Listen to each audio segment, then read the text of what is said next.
What's good? What's good, man? I'm back on the Chill Taste podcast, hosted by your boy himself, Darien Chill, and I got a special guest on today, man. Someone that I've been looking up to for a little some time now. I had his the other half of him in Pavy on a few weeks ago, man. But talk to the people, man. Who I have on right now?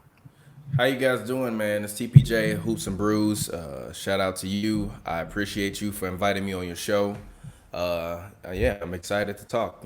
I get to relax now and be a guest. Yeah, most definitely. Yeah, because you've been interviewing a lot of people so far. You guys had on the I think his name was Rashard. What was his name? Yeah, Rashad Phillips. Yeah, Yeah. The draft yeah. prospect analyst, man. That was a very, very dope. I watched that this morning, man. So that was very, very great to see, man. But I want to start off, man. Just asking you before we get into basketball talk and all that. How have you been holding up like during this whole pandemic, man? I asked all my guests this, and I forgot to mention this, previously. But how have you been holding up, man? Because there's been some crazy times going on right now. Yeah, I kind of stopped living life at first when it first happened. Mm-hmm. Yeah, I just kind of stopped living life at first. I was really, really scared, but also like I'm a first time father, soon to be in October. Congratulations. So imagine I find out I'm having a baby, Mm-hmm. and then like a week later, like the world shuts down because of like a pandemic. So Mm-hmm. initially, I was really scared, not like on some like oh my god I'm crying scared, but like Yeah. man I'm about to have a baby. Mm-hmm. You mean to tell me I'm about to have a baby and now like we're about to have a pandemic? This sucks. Mm-hmm. So from that perspective, I was a little bit scared. But then kind of once I realized that it wasn't all doom and gloom, and not saying that everything is good, and obviously there's been a lot of loss of human life, so I don't want to mitigate what COVID-19 has done to people's Mm-hmm. lives, including the NBA, which I cover. But I'm much more precautious, and Mm-hmm. now that we have a little bit more information, I Mm-hmm. personally am a lot more relaxed now because Mm-hmm. now I've been living in this world now for a few months, and I'm the kind of person where it doesn't take me a long time to get adjusted to stuff. So Mm-hmm. after the first couple weeks of like me really kind of being in the house and kind of understanding stuff, I kind of fell into a pattern. And now it doesn't really bother me. I'm not in a rush to go anywhere. I turned 30 a couple weeks ago, and Mm-hmm. literally I didn't do anything for my 30th birthday. I didn't go anywhere. I had two friends over. One was family, like one was literal family, obviously, and a friend as well. Mm-hmm. And then one actual friend that came over. So I'm not a person that's been around a bunch of people or congregating in spaces with a bunch of people. So I'm all right now. I'm just praying that everybody stays healthy and that I don't get a call that any of my family members unfortunately might have COVID or anything like that. So I'm just gonna keep praying and and just praying that things continue to get better as opposed to before when everything started. I was pretty Mm-hmm. antsy at first, but you kind of settle into it. It's life. Yeah, most definitely. I think we all were at first, man. I think it was all kind of shell shocked to us, especially when things started canceling around us, like the NBA and other sports as well. So, but congratulations, man! You're a first time father, man. I Thank definitely you. heard about that on the your Hoops and Brews platform, man. So I definitely congratulate you on that. Um, But I'm located in Jacksonville, Florida, man. And as you've seen on social media, man, Florida is turning into the hotbed again. Is now required to wear a mask now, where I'm at in Jacksonville, Florida. So that's good. But the It's NBA is been coming back. required in LA though. It's been required in Los Really? Angeles. Yeah, because literally LA was one. This is the funny thing. Like Mm-hmm. California is as big as most small countries, right? Mm-hmm. But California is also a very liberal place. Yes, it is. This is the opposite of Florida. Florida has a very large population, but it's a very conservative place. So they're Mm-hmm. very don't tell me what to do. Mm-hmm. California are very liberal, so the people here tend to follow the politicians' word a lot more closely, and they Mm-hmm. don't tend to block, kind of knock heads as much as they do in Florida. So Mm-hmm. we in California, the bars just opened. Literally, our bars in California just opened about a week ago, and they're closed already. Mm-hmm. The beaches open June 12th, and they closed them for 4th of July weekend. Mm-hmm. They told us no congregating with people that we don't live with. Mm-hmm. The face mask has been required by the state of California for 10 days now. So Yeah. California has been very, very precautious, but they've been extremely precautious because it's a very liberal place, but also it's bigger than most small countries. Like Yeah. there was literally a bill that was when we had to vote in the last election for like a bill. They were Mm-hmm. trying to divide California into two Yeah. Yeah. I states, remember hearing about Northern that. and Southern California. That was a Mm-hmm. real thing. So this place is huge. So the governor has to be extremely cautious with what he's doing. And, you know, versus on your side of the map where everybody is shut up, don't tell me what to do. I'm gonna live my life. And if I get sick, I get sick. It's like, yeah, if you get sick, you get sick. But if you get sick and 4 other people you know get sick because you got sick, then that means 4 other people they know, and then the people they know, and then they, you know what I mean? So I've been staying at home, bro. So I hope you have too. Yeah, hope you have too, man. I know you're young. I ain't gonna you young. G, stay in the house, G. Stay in the house, bro. Hey, like I literally told you this before we started. I was like, man, enjoy your 20s. Finish your 20s. You feel me, fam? I made it to 30. I made it to 30. I feel you. You want to get there. Yeah. Don't think it's a joke. It's not a joke. Hey, I know. It's not a game, G. It's not a game, bro. I started taking it serious a little recently, man. I'm masked up over here now, man. So nah, man, literally, I don't go anywhere without a mask. Most definitely. Hey, Florida, I live in a big building, right? And we have a pool. We got pool time. I went to the pool the other day. I have like a cloth Jack Daniels mask that I'm like a scarf. I had my mask on at the pool. People was looking at me like I was crazy, and I was like, I don't care. I don't know y'all. I was even looking at my girl. She pregnant. I'm thinking, you might, but you know, she got a thick man. I'm like, whatever. You gonna get in the water, okay? Yeah. But I'm at the pool with a mask on. People looking at me like I'm nuts, and I'm thinking, you know what? You call me crazy.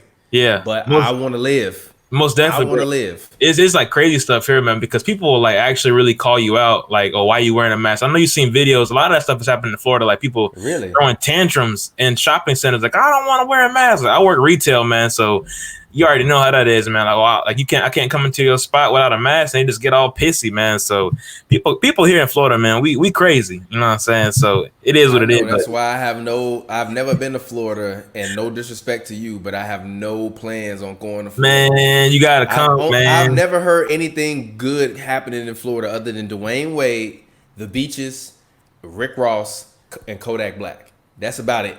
That's about it as far as the goodness of Florida for me. And Trick Daddy and the Slip and Slide crew. Other than that, I have nothing about Florida is desirable to me. I live in California. My Florida listeners gonna kill you, man. You crazy. I live in the better version of where you live. You do, and but that's no offense to you. But it's also like, if I live in a better version of where you live, why am I going to where you live to vacation? Most definitely, I feel you. Although I do want to go and touch the water, because my girl tells me that the water on the East Coast down in Florida is extremely warm, and in Cali is super cold. Really? Super cold. Yeah, it's cold. Like, it's super cold. Like, I hear out there, it's like, you know, like tub. Like, if you left the tub water for a few hours, bro, you dip your foot in there, you're like, whoa. In July, right now, about like in a few days, or like I think the water temperature starting to change because it gets cold here too. But in July, August, man, that water feels like a hot tub, bro. Really? It ain't pretty though. It ain't pretty. I tell you that. Some places like chocolate, huh? The water dirty. The water dirty. Hey, no disrespect to all your Florida listeners. When I come through Florida, I'm a tweet out, yo, I'm coming through Florida. You know, hit me up. Show me a good time. Most definitely. Moving on, bro, man. I want to get into you becoming a basketball fan. You're very knowledgeable of the game, you and Pavy, but you as well, man. You guys are very, very knowledgeable. Talk to me about, like, you know, becoming a basketball fan and how it translates into you wanting to cover it in sports. Yeah, me starting with, you know, being a basketball fan really just began and ended kind of in terms of my love all around. It comes from my mother. And the funniest part is my mother doesn't watch basketball anymore. Personally, she's more of a tennis fan now. But as a child, my mother was a huge Chicago Bulls fan, obviously, because we lived in Chicago and Jordan was great. But she was a huge Bulls fan and would take me to Bulls games between the ages of like 12 to 17. At least 2-3 times a year, she would take me to a Bulls game. So I grew up going to the Bulls games outside of when Mike was there, because when Mike was there, them tickets was like Warrior seats right now, bro. Back then. Watching that Last Dance, man. That man was a walking.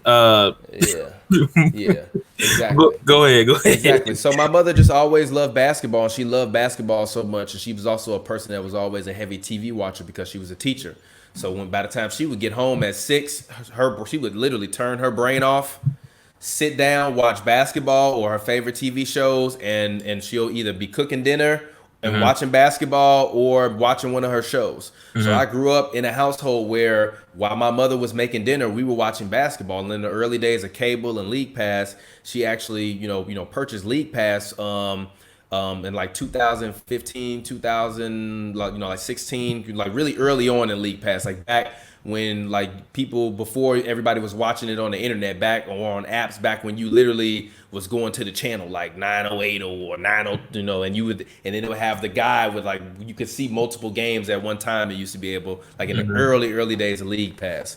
So I used to watch League Pass as a kid. So I watched a lot of Lakers games, but I didn't like the Lakers because their presentation is so different. But when you actually are in Staples, like it makes sense. I love watching the Phoenix Suns and I love watching Steve Nash and I really like watching the Warriors. I've been watching the Warriors since like 2004, 2005, back with Michael Pietrus. So because my mother kept buying League Pass pretty much my whole life, it's something that I don't even look at as like being an expense. It's almost like a utility for me. Like every year throughout my life, I've always had League Pass with the exception of the first year I moved to LA and that was because I was extremely broke. But other than that, I've had League Pass pretty much since I've been a teenager. So my mother really started that love, and like although her love has ended with it, my love is still strong for it. Yeah, most definitely. So talk to me about it turning into covering the NBA and starting this platform, Hoops and Brews. I know you talked about you growing up in Chicago, moving out to LA, and starting your dream, man. So talk to me about that.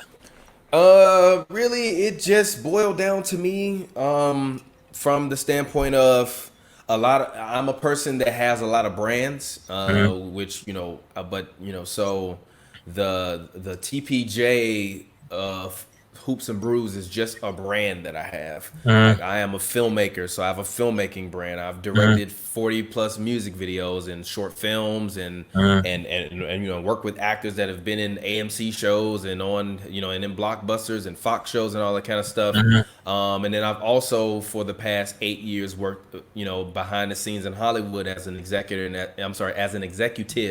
and as a talent manager. So I've actually worked with pretty much all of the I pretty much have worked with the majority of like the top 1,000 YouTube creators over the past like 10 years. I worked at a company called Full Screen for about 6 years, and pretty much what I did there was I managed over about like I think 4,000 to 6,000 YouTube creators, including like 360 managing an actor who I was able to get on HBO Insecure. Shout out to Richie Loco, great actor. Really proud of his progression. I managed him for a few months, and then I also managed a bunch of YouTubers and helped out a lot of YouTubers. And while I was there, I also created some programs that allowed the creators that we were working with to be able to optimize their YouTube channels and like make better content.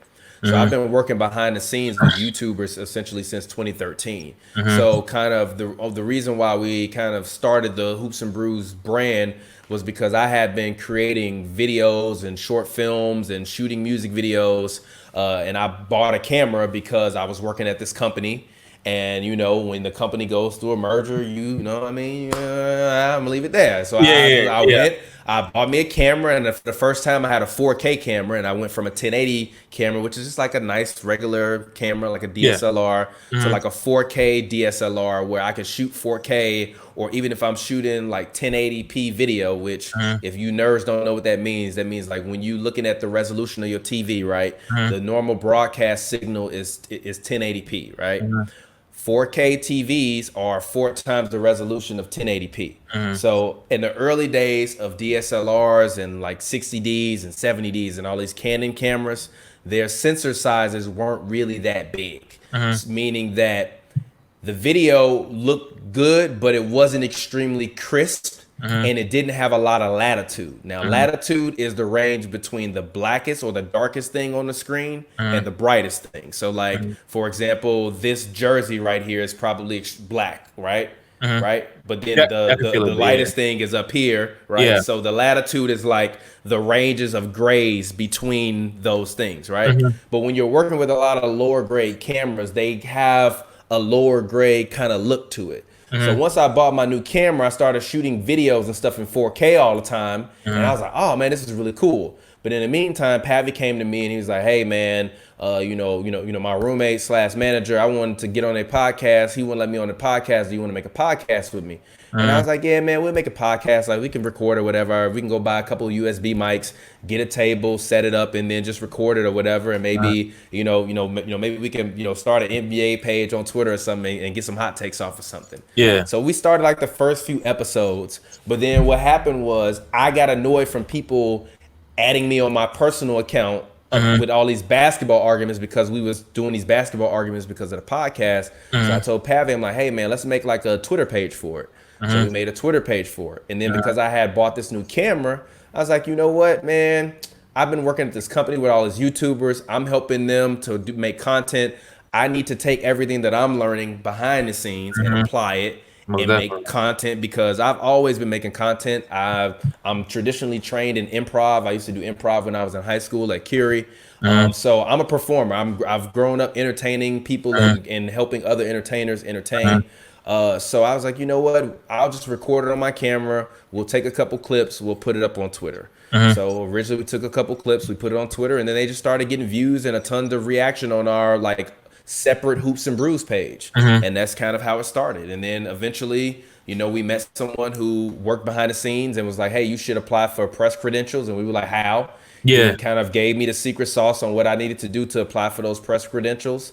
I did it, and because our traffic was so high because of the views that we were getting, we were able to get access with the Clippers. We've been covering them for 2 seasons now. It's unfortunate that this season ended, in the fashion that it did due to COVID, because I was supposed to see Zion Williamson followed by Luka Doncic in the same 3-day span, and because I'm a reporter, I would have been able to go in the locker room. I've talked to John Morant this year. I talked to Giannis this year. I've talked to Kawhi numerous times, PG numerous times. Like I've talked to a ton of players this year from covering a ton of games this year, and I was really excited to see that happen, and it didn't happen. So. But still, we're still very blessed to still be able to cover the NBA and just have the ability to be able to, these guys are no longer on television for me. So, it's also a certain level of ethics that you have to, have when you do these shows, especially now, because when we first did it, we were doing it obviously because we had some hot takes and people didn't agree with our takes. Then as you start to kind of grow in the scene, you kind of you're growing. You got you got to play the politics a little bit. But I don't play politics that much because I don't really care, because it's not about who you are. It's about what your audience is. That's definitely really what it boils down to. That's what I love about y'all, man. Y'all keep it real. Y'all keep it authentic. Y'all keep it genuine. And I try to give y'all props as much as I can, man, on the timeline. And when I talk about y'all on my podcast, like I told Pavy, man, like y'all are very inspirational. I give y'all the roses and all that stuff, man, while you're here, man, because you guys are doing some big things, man. And when we look from like 10 years from now, when they pull up these YouTube clips, well, TPJ said this, Pavy said this, man, you guys can have your own platform on ESPN or wherever, it might take y'all, man. Y'all are young doing this, man, and African Americans, man. So that's very beautiful to see. And I know you talk a lot about that, man. You guys, you grinded for this, man. And I really love to see what y'all doing, man. Yeah. I'm not rich off of this. We're not rich because of Hoops and Brews. Hoops and Brews is not something that is like helping us to live lavish lifestyles. That's why I said that I've continued to work behind the scenes, and I have a job and I work behind the scenes, but also me working behind the scenes is part of the reason why Hoops and Brews is as big as it is, because it's afforded me the opportunity to be able to call upon people that I've worked with and that I've helped, to grow their careers. Even a guy like Brandon Armstrong, B.A.5, like I was one of the people that originally helped optimize his YouTube channel when I worked at Full Screen. And I was one of the people that originally signed him to work with Full Screen and get him to work with them on the management side, for his YouTube channel and for his Vine account. So, and then once he started working with Full Screen, because he's such a talented individual, his talent and his work ethic literally took him beyond where of course, anyone would have taken him, but also a company like Full Screen, seeing that he was as talented as he was, and because I was able to create that relationship, he was able to leverage that, and really he's built an entire career, and he's a legend within his own right. And don't get me wrong, he was a legend before I met him, Yeah. But even allowing him the ability to change his business and to Yeah. grow his YouTube channel, because a lot of people don't remember him as a viner. He Yeah. started out as a viner. And he was a really big viner, not huge, but a big viner. And his Vine took off, but then his YouTube channel, they were trying to figure out how to get it to work. I sat with him. I work with Brandon. Brandon is one of, I consider him to be a very good friend. I mean, he's in my close friends on Instagram. That's how good of a friend I consider him to be. Yeah. So, it's not like it's not like me like bragging like, oh, I helped this person or I did this for that. But it's just kind of, me working behind the scenes and even helping him to build his platform and to grow his platform has allowed me to learn from that. So I'm a person that believes in learning. So even me helping him to program his YouTube channel and helping him to learn how to better utilize his audience and leverage his audience and optimize his videos, it helped me figure out how to better optimize Hoops and Brews clips and etc. And also the relationships that you cultivate and build throughout the industry, they will shine through, especially as you continue to prove people wrong, because a lot of people, will tell you what you can't do. But when you start doing it, immediately the recognition comes, and then those that didn't want to fall in line or were hesitant will fall in line, or those that just were busy and focused on their own thing will start to take notice. There's been plenty of times where there have been former talent that I've worked with where they'll reach out and be like, yo, like that was dope, or oh, I saw that, or they'll respond to a basketball argument. And that's really what I do it for, because it's about creating those good conversations for other people, and really allowing our voices to be able to be heard beyond tweets, which used to be 140 characters. Yeah. Most definitely, man. And like I said, I love that about y'all, man. Just, just getting better. And we just talked about applying yourself to your page. And I want to talk about that as well, because I have seen, like, over the years, I've been watching Hoops and Brews for about 2 years now. I've been seeing, like, the progression and how the channel's been changing, the graphics, especially with you guys on the MLG channel now. I can just see the different the formats you're giving out. But I want to ask you, what separates Hoops and Brews from other, sports media platforms that cover basketball? Because a lot of people are doing it, but I feel like you guys, 12 million subscribers on YouTube, just talking basketball. I'm talking about the Hoops and Brews channel. Oh yeah. 2 million, not 12. Oh, okay. I thought it was. I don't know if you said 12. No, 2 million. Okay, 2 million. I don't know. I thought it was 12. No. On our Hoops and Brews channel, it's 12,000. But the MLG channel is our channel. Okay. We were, originally we partnered with MLG before his channel was in the millions, when it was around like 14,000 or whatever. And then we started putting playlists and videos on his channel. And then we kind of parted ways on on the business side, last year due to creative differences, and nothing personal, because obviously he's a great guy.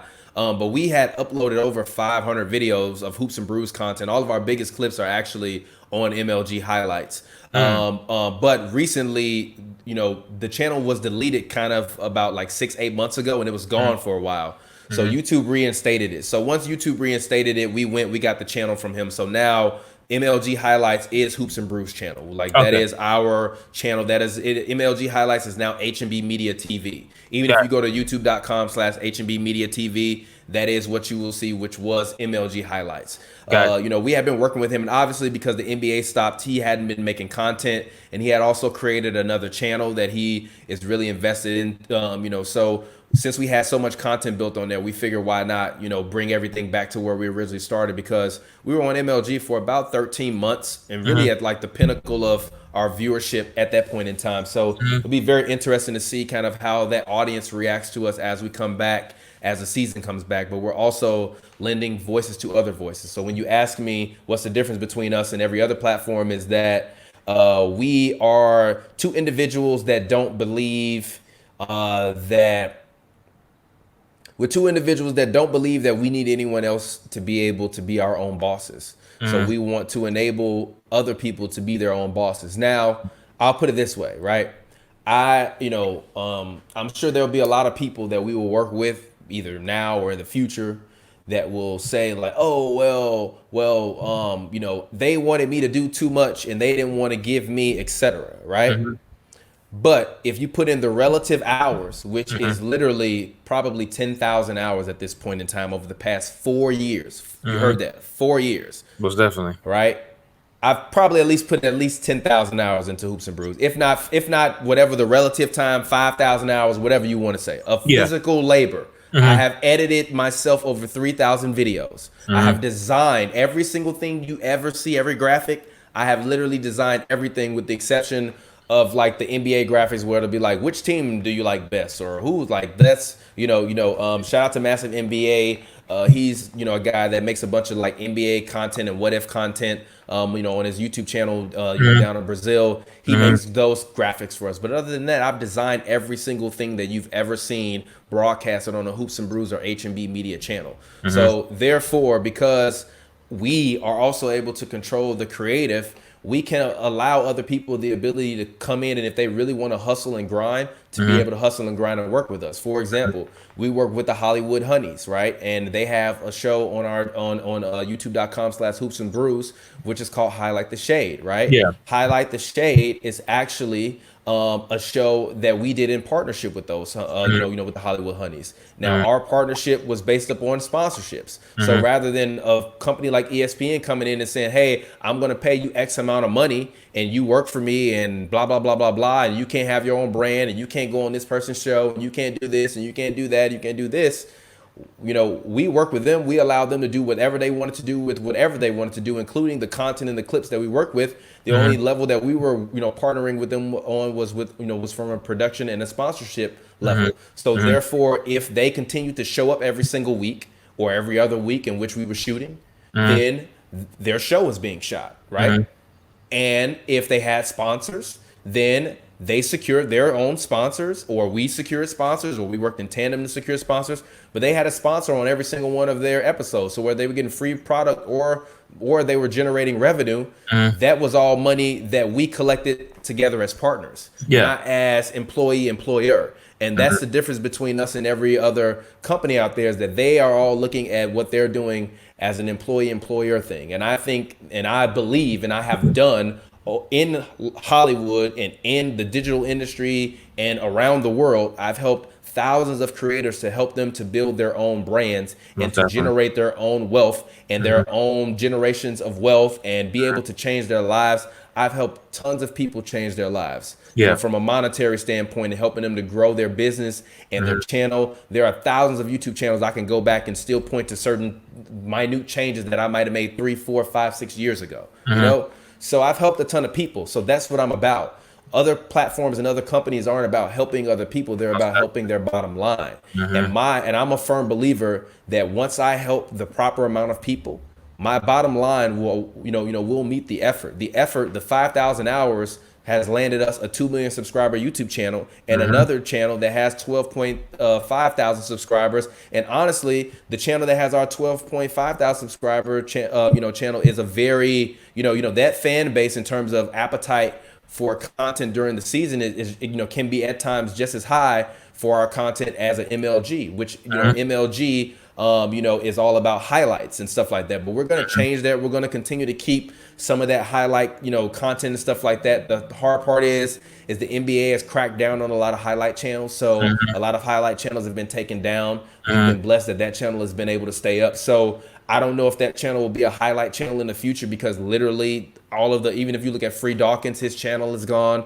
A lot of the biggest highlight channels on YouTube are now gone, with the exception of MLG, House of Highlights, and a couple other properties. But House of Highlights is owned by is owned by Turner, which has a partnership with the NBA. That's also the other thing.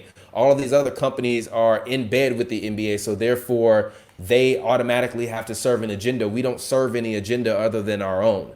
Which is, kind of, our progressive mentality as it pertains to sports. So I don't have to get on your show and say things that are blasphemous, or say things that might be hurting my people, or say things that I feel, might go against my previous ideals for the sake of a check. Like, I'm not worried about a check, because I've always been able to find and make money on my own.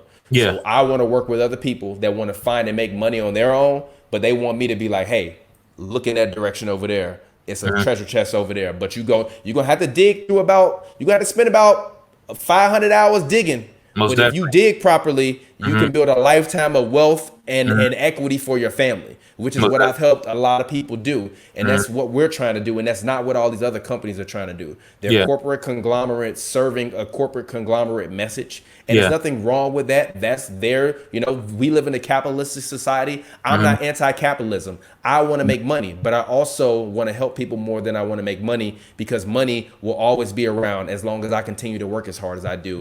I want to help people to change other people's lives. Most definitely. I love that you mentioned that, because a lot of companies or just people out there, from what I noticed, man, they're all just about themselves, man. And I know you talked about on Hoops and Brews, you are someone that wants to, like, help establish other people. You want to plant that seed and help other people grow. But my next question is, I can name a bunch of people we've helped, just in terms of building a platform. Even, I don't know if you follow our King Watch LA page on Twitter. That's a Hoops and Brews Daniel Belt's idea, right? He was a diehard Lakers fan. I was like, hey, we really want to start a Lakers fan page. If we start one, do you want to run it? Because you tweet from your own page. He's like, yeah, I kind of want to, I wouldn't mind. I want to get my podcast off. He had some personal things going in his life, so he had to, do some other things. But now he might be returning with this podcast. But also, even with that being said, we work with him to build that community and that audience. We program content on there for him. We sent him equipment at our expense, and didn't put any stipulations on it, because if he wants to create content and wants to build a brand, like we were working with the Hollywood Honeys and all the other people that we've worked with on, and, creating partnerships and trying to help them do stuff, that's up to him. But also, even with him not creating video, if he's still, running one of the most influential Lakers pages on the internet, that still is, for him might be enough, which for us is enough if that's what he wants. So once we can get to the, to the point where we can continue to grow things. And as I said before, all of this stuff is about sponsorships. So the more sponsorships and revenue you can generate from that, the more money everybody makes. So that's really what every Black person's goal should be. Make your platform, go get you some sponsors. But then the problem is, once you get sponsors, they're going to tell you certain things you can and can't say, which is going to be true. And then that's when the rules are going to come in and certain ideas will happen and certain people might break off from us and be like, because we can't say we want to anymore. But also at the same token, if people want to get paid and also have, like, you can get paid and have an audience, or you can be broke and have an audience. And I've been broke with a 2 million subscriber YouTube channel, and I've been paid with a 2 million subscriber YouTube channel. And I've seen YouTube creators with 5 million subscriber YouTube channels doing 100,000 views a month, making $30 a month, but they still got a 5 million subscriber YouTube channel, and now they back working at regular jobs. So it's not about the size of your audience, it's about the revenue you can derive from it. So that's what we all need to be putting our mindset on. So when I'm speaking about creating partnerships with people, I'm trying to help other people create platforms, or help them create platforms in combination with us, so that for when we get to a spot where we can start to massively sell spots against all of our properties, then that means everyone that's been working on those things, you then share in on your part of that partnership, as opposed to it being a thing where you're working with an ESPN where they're going to tell, screaming how much money he can make every year. And that's why he worried about what he got to say, because he don't want that $4.5 million check to go away. Versus if he had his own platform where he was driving his own subscribership, whether they be paid subscribers or donators or advertisers, he wouldn't have to worry about those things. But when you work for other people, and this is the other thing, I've always been a proponent of working for startups. That's another thing. Black people, if you're young, go work for a startup, go work for a tech company. Learn your way. It's like Game of Thrones, but you'll learn a lot of lessons really fast. It's like Game of Thrones, but you'll learn a lot of lessons. Go work for as many startups, small companies as you can while you're young.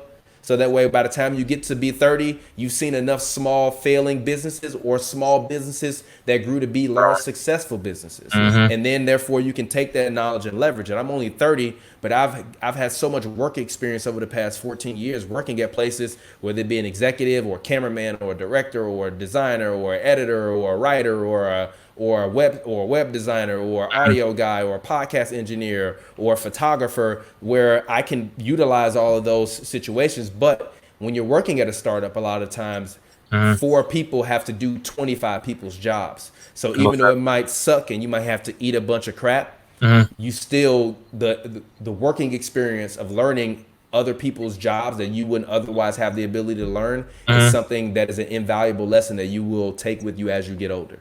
Most definitely. So what's the biggest like challenges you guys have faced so far?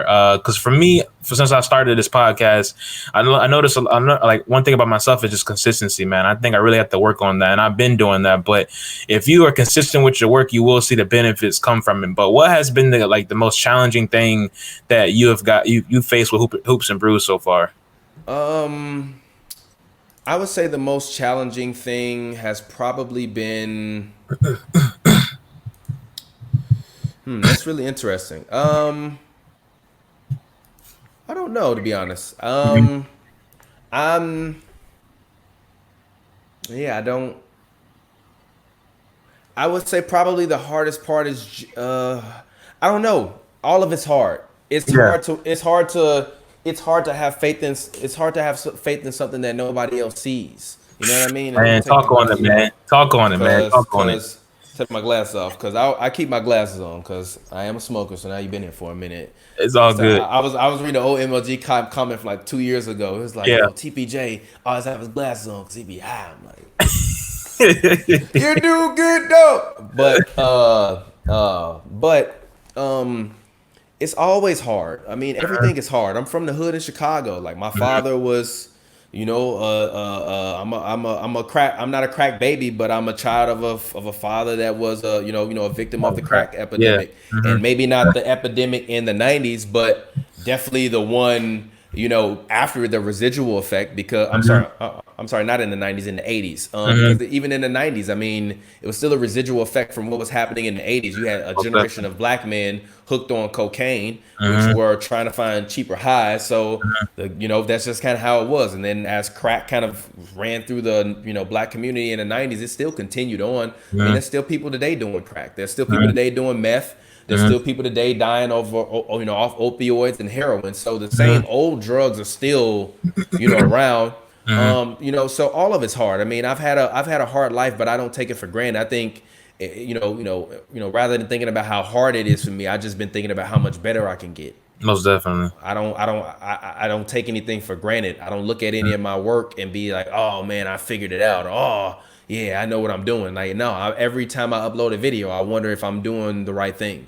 And I've uploaded personally over 3,000 videos. I've optimized in my lifetime hundreds of thousands of videos for YouTubers and working, literally hundreds of thousands of videos, optimized them, updated them, added all kind of stuff, reprogrammed them, all that. Definitely. But even, with their stuff is so much more about strategy because, on the internet, especially on YouTube, with things that are more creator driven, like personalities, vloggers, gamers, people that build, cars, models, all that kind of niche content you get on YouTube, their stuff is more algorithmic driven because YouTube is an algorithmic platform. The problem with content like ours is that we had to establish ourselves on a level where people can respect us as much as an ESPN, in which I believe that they do.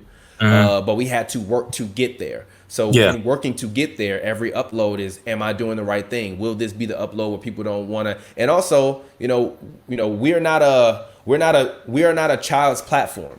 Yeah. You know what I mean? Like, don't get me wrong. I'm sure teenagers watch our content, and I'm sure it's probably children watch like the highlights and interviews.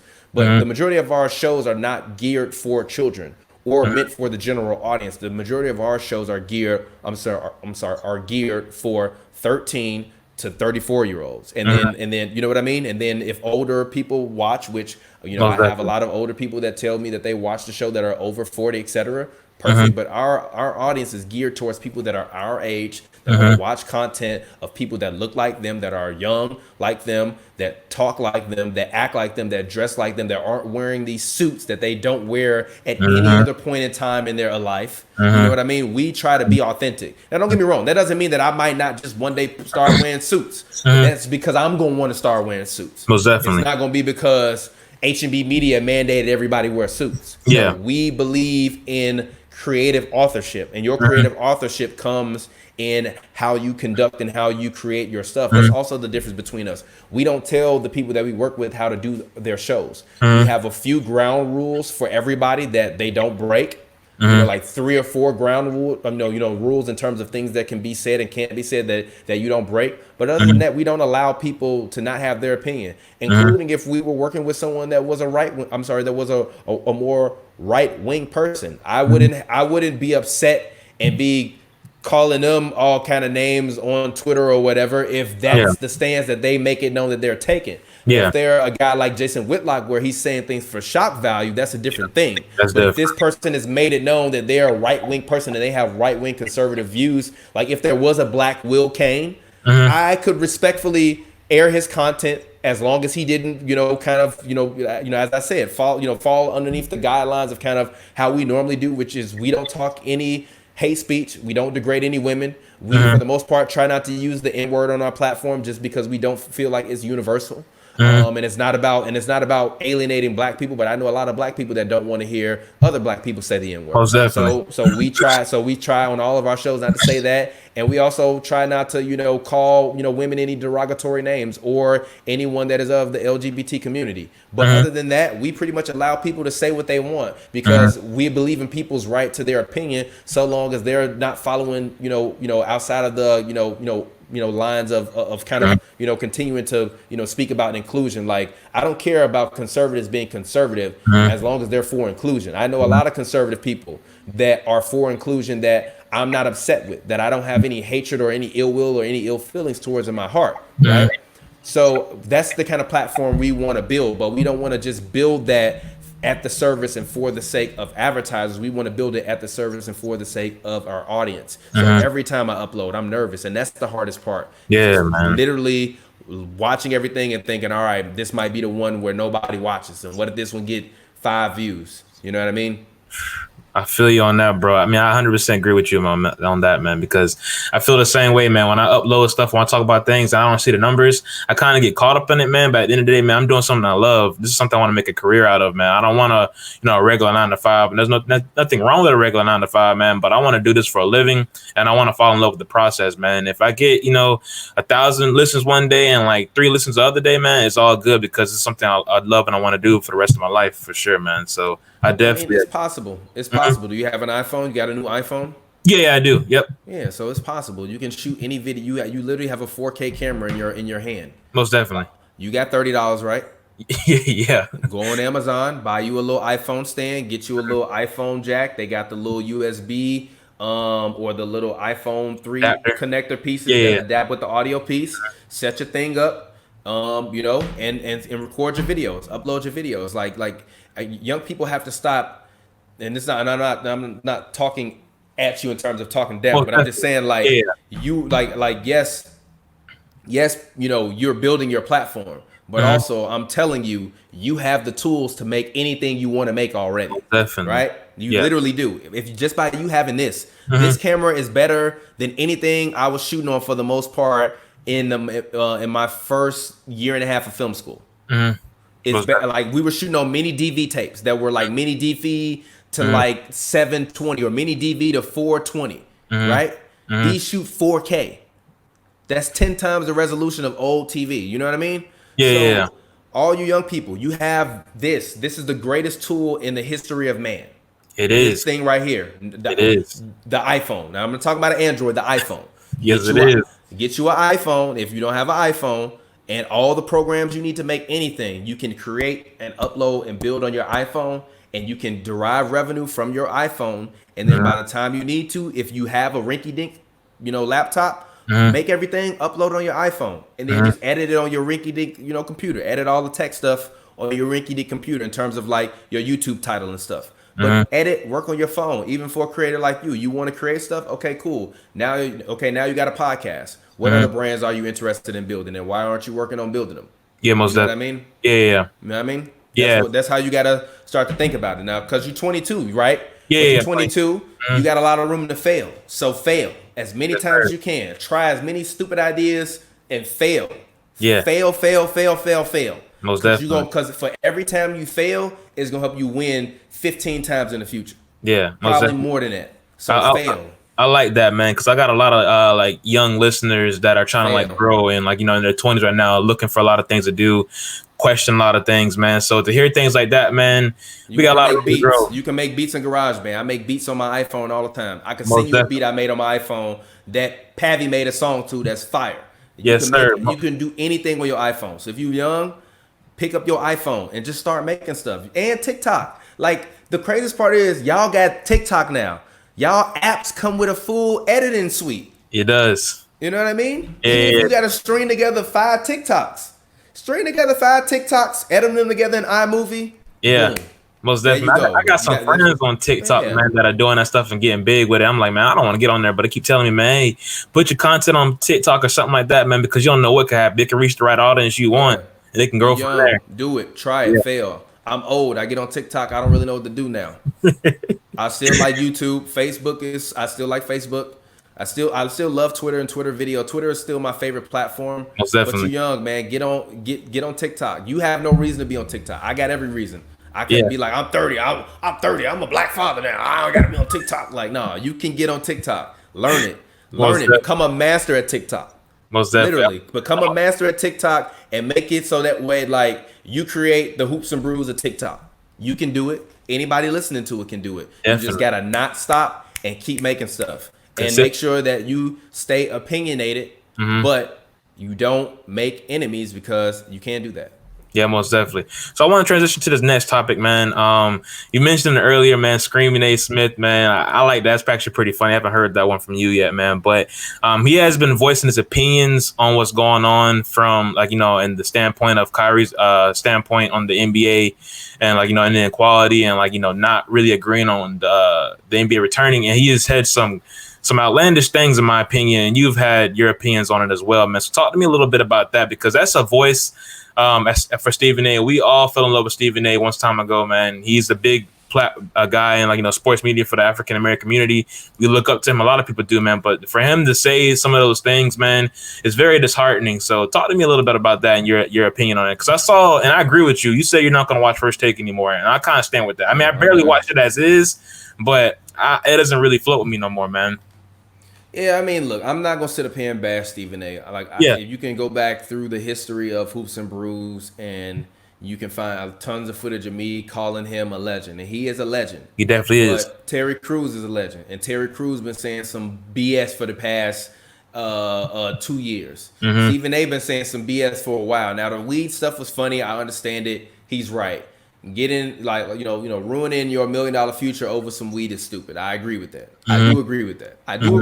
I agree with that wholeheartedly. But has the system tried to, incriminate black people because of that system?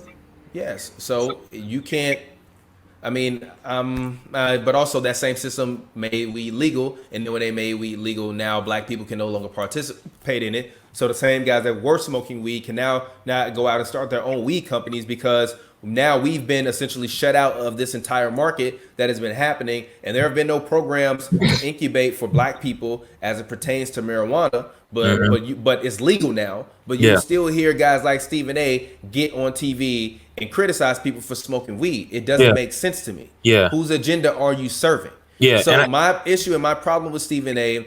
is, if you're going to be a man of the people, be a man of the people. But don't half step, and also don't feed me shit and tell me it's pudding. And that's what he's been doing with this Kyrie thing. He's been feeding me shit, and he's been telling me that it's pudding. And with a Cosby-esque smile on his face as he sits up there and he bloviates for hours upon hours about what these athletes should do, because he wants to protect his check. That's also the other thing that separates us from every other company. We have an audience, but we also aren't looking to protect any check because we built it. And guess what he didn't do? He didn't build shit on ESPN. And you know what else? He don't own shit on ESPN. He don't own nothing. Literally. He don't own not a goddamn thing. Do you ever see Skip Bayless post a ESPN clip? No, sir. Do you ever see Skip Bayless post an old ESPN article, post an old ESPN audio, have a throwback clip from him years ago, even though he on a new show? No. You want to know why? Because of content exclusivity rights. Yes, sir. Right? And those content exclusivity rights say that he can't use none of it. Not even a piece. Not even a small piece. Even if they was like, yo, you can't use a whole hour, you can use 12 minutes. You can't use a whole hour, you can use 5 minutes. You can't use a whole hour, you can use a minute. He posts that, I guarantee you, DCMA takedown. Yes, sir. Because he don't own that. Stephen A don't own none of that stuff. You know what I mean? He don't own none of that stuff. So that's why he's going to say what he says, because he doesn't own anything. And when you don't own anything and you're not an owner, you have everything to lose, and the owners have nothing to lose because they can fire you at the drop of a hat. And therefore he knows that with guys like Kyrie talking about boycotting the NBA season, that potentially affects his check, because everybody that works in Hollywood knows that there have been a ton of Hollywood workers that have been furloughed, that have been laid off. Players in the biggest agencies have been furloughed and been getting laid off because of COVID and people not being able to work. So I understand you want to keep your check, big fella, but our civil liberties are at stake right now. And my favorite thing is, him bringing up, well, why did they care about the black coaches when there were no black coaches in the league? Why does it matter that they care now? Exactly. If someone was racist tomorrow, or if you're a racist right now and you're listening to this show and you listen to me and you like, damn, I really like TPJ. I've been racist all this time for no reason. Like I'm tripping. And tomorrow you wake up and you go through all your tweets and you delete them and you issue an apology. You're like, you know what? I used to say some racist stuff. I've been sitting back. I took a look in the mirror. I'm tripping. I got to do better. I'm going to do better. I'm going to look at you and I'm be like, you know what? I respect that. I respect that.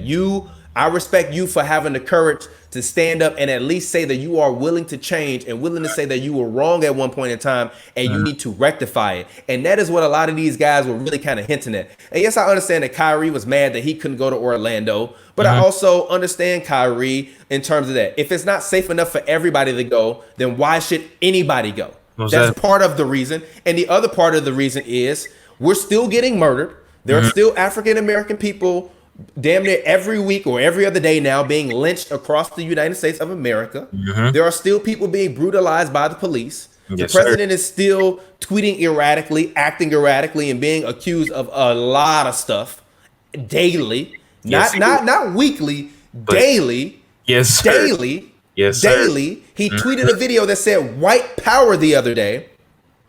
White power is not even Confederacy. Yep. We all know what that means. That's Nazism. That's not even Confederacy. That's Nazism.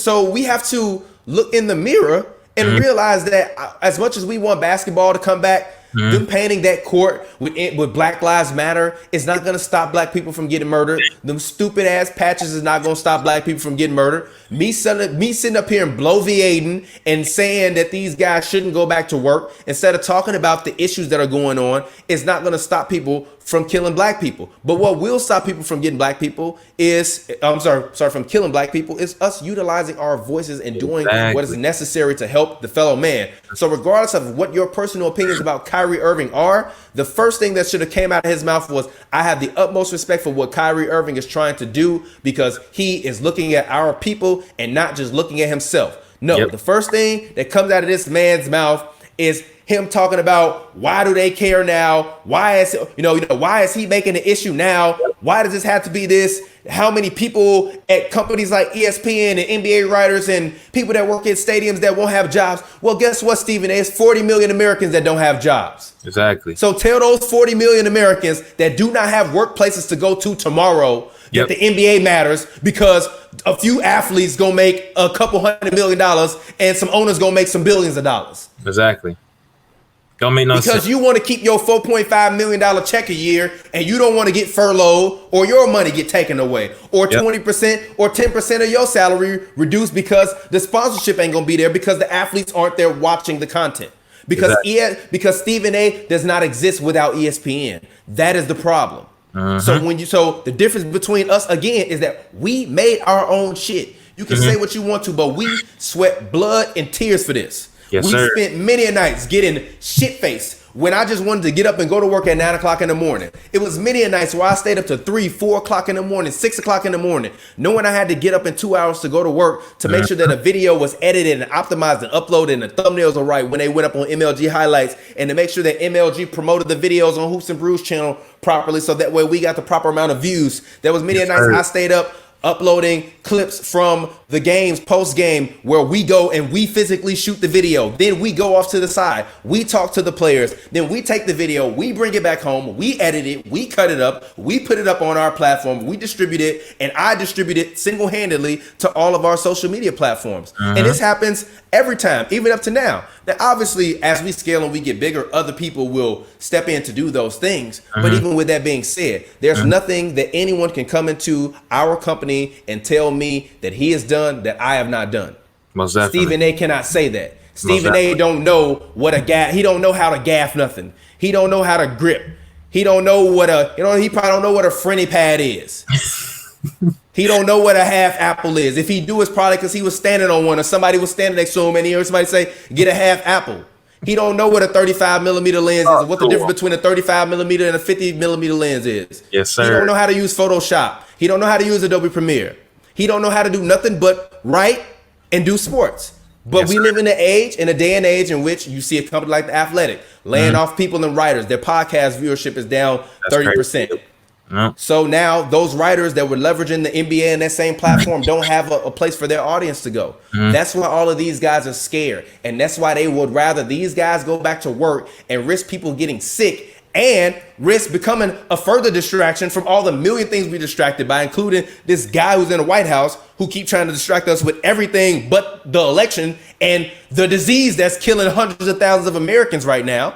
Stephen A is just a part of the problem. Like we have Hoops and Brews, but you can go back since George Floyd was murdered and you can look at every single Hoops and Brews episode. We have at least spent 5 minutes to an hour talking about what is going on in the cultural climate and about these athletes and trying to offer game for other black people to be able to use and leverage. Yep. And I watched those episodes too, because I remember you guys spent like a whole week, if I'm not mistaken, just talking about what was going on in this country. No basketball, no other thing, just focusing on that. And I realized that. And another thing too, I literally created, and not to cut you off, but I literally created a show, my show, Real Talk with TPJ. I have it on MLG. We bring it back on the weekends, but we shot Happy Hour on Friday. But my show, Real Talk with TPJ, is kind of my version of Anderson Cooper. And basically, I literally created that show because the day I came from the protests, we were supposed to do our original show. We started a show called Shooting Shots, right? But it was more like sports culture and trash talk. Well, obviously after George Floyd gets murdered and then we start talking about all these victims of police brutality, I can no longer name my show Shooting Shots. I instantly, before I was set to go live in 20 minutes, made up a whole new thing. I was like, you know what? My name is Real TPJ. I'm just call the show Real Talk with TPJ. And rather than me talking about sports and trash talk, I'm gonna just have everybody that I know that's black, that's a male. I'm gonna have them come in and we just gonna have a some time for us to just talk and be cathartic. And then also I allowed as the episodes progress, my homies that weren't black to come on the platform and talk about their perspective from their race, so that way it's not just all about black people. So even within itself, I created an entire different platform dedicated to talking about stuff that's bigger than basketball that I put and marketed on both of our basketball channels. And I interwove basketball on purposefully just so that way I could bring light to these issues. But you have guys like Stephen A. Smith on TV criticizing these athletes for simply saying, hey, I don't really want to play basketball because I might be a distraction from like all the black people that's getting murdered and all the people that Stephen A. can say as well. Think about all the people that ain't gonna make no money if you don't go back and dribble the basketball. Exactly. That's unfortunate. I'll leave it there. And just to continue on real quick, I don't want to harp on this too long, but another person, like KP, man, he's another one that's kind of like getting his name out there, like in the sports media world. But he has said some outlandish things as well, man. Very disrespectful. Like I don't really remember like quote on what he said about Kyrie, man. But this if you took his brain and put it in a bird, the bird would fly backwards. There you go, man. That's just ridiculous, bro. I'm not going to say those are fighting words because I think under the U.S. Constitution, those don't constitute as fighting words. Yeah. But them fighting words. Yeah. Like those are fighting words. Like, calling you stupid. Now, don't get me wrong. It's not as if he's talking about Kyrie saying something stupid. Yeah. Kyrie didn't say anything publicly that was stupid. Kyrie didn't say all lives matter or say something completely ignorant or whatever. His criticism stemmed around Kyrie being upset that he couldn't go down to Orlando and therefore switching how he felt about it and and saying, well, it's too much stuff going on, it's going to be a distraction. Because I understand Kyrie as well. Because how am I as Kyrie supposed to protest and all this stuff? And like, I'm not in solidarity with my brothers while they down there playing. Yeah. You think Kyrie is in solidarity with those guys in Orlando? No, he's not. If he's out there protesting, those guys are going to be in a bubble playing basketball while he's protesting, essentially in spite of them. Yeah, exactly. So for you to insult him and his intelligence, I just personally didn't like that. I didn't think that it was called for. And I don't have any respect for it. I've been seeing him a lot on TV. He's another one of those guys that that wants to keep his check. And although I know his podcast co-host Rashad Phillips, who was just on our show, and he mentioned that Rashad is a great guy, and for all intents and purposes, Kendrick might be a decent human being in person. But I think that the level of shock value that what I've been seeing from guys at ESPN, because they want to get some clicks and get some Twitter retweets and keep their name in the spotlight, I just think that it's been really uncalled for. And if you're gonna say something like that, then all right, cool, say it to my face. And I think KD had it right. He's a sellout, and that was a sellout move. And I will never sell out my people for $1, because like I said, I've been broke with a 2 million subscriber YouTube channel, and I've had money with a 2 million subscriber YouTube channel. So all of this stuff is just relative. It's just the audience. All it is just numbers of people who literally at one point in time say, hey, I want to follow this. An algorithm dictates the percentage of people that get a notification when you upload something. Literally. Most definitely. Man, NBA talk, man. We got to get into that before this ends. I want to ask you, before we actually get into the actual talk itself, do you believe with everything going on, with everything going on in this world, with COVID, the injustice of African Americans going on, do you believe that the NBA should return? Should they return? I believe it's not for me to say. I believe it's for those individuals that are basketball players to say. If you're gonna ask me if my personal opinion would be of that to return, no. But I'm also not a person that is beholden to another company for my livelihood as it pertains to me being an entertainer. And we can say we want to, but these basketball players are entertainers first, and they're athletes second. And entertainers are signed to entertainment contracts for a reason. They have stipulations and clauses and all that other stuff for a reason. And they are entertainment contracts for a reason. They're considered to be athletes and entertainers for a reason. And so if I'm LeBron and my legacy is on the line, and I know I got a Space Jam movie coming up, this is the perfect cherry on top. I can get everybody while they're weak. A lot of people might not come back. It's not going to be the same.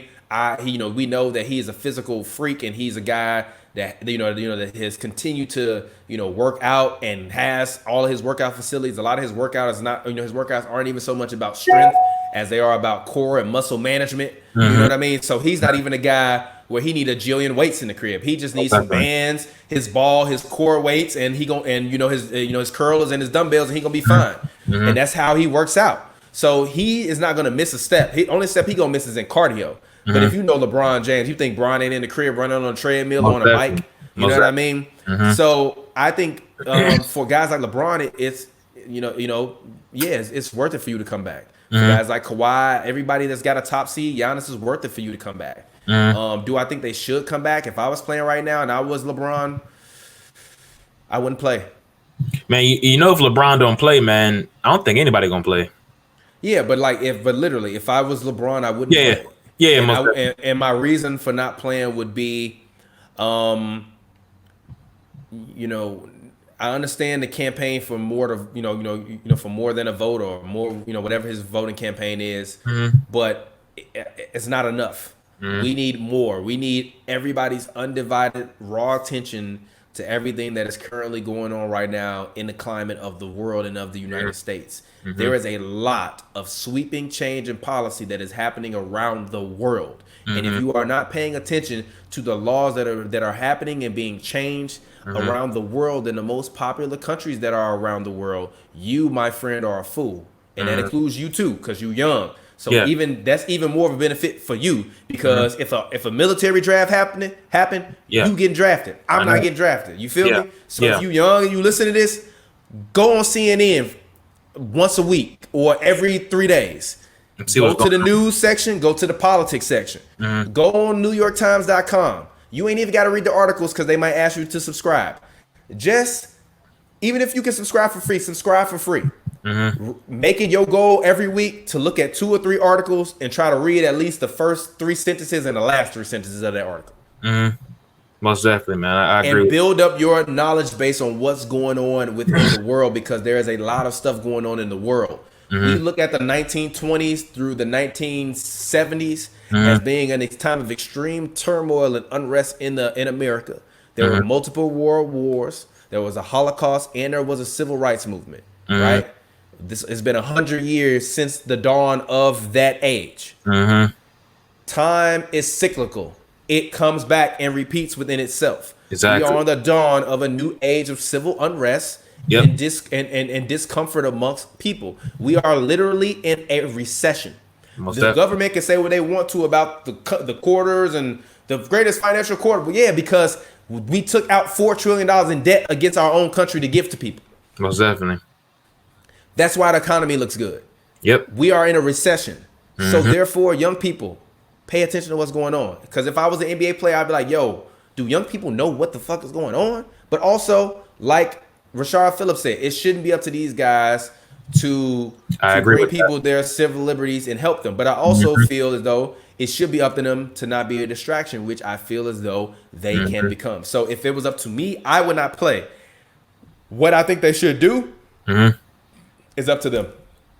It really is. And I'm not upset at anyone that does or doesn't want to play. It's up to them. It's their lives. It's their lives and their money. And I'm never going to tell a black man to not get his money unless he's doing it in disservice of the people. And I don't think that they will be doing this in disservice to the people. Now, whether it can become a distraction, which inherently will become a disservice to the people, you can make an argument about that. Right?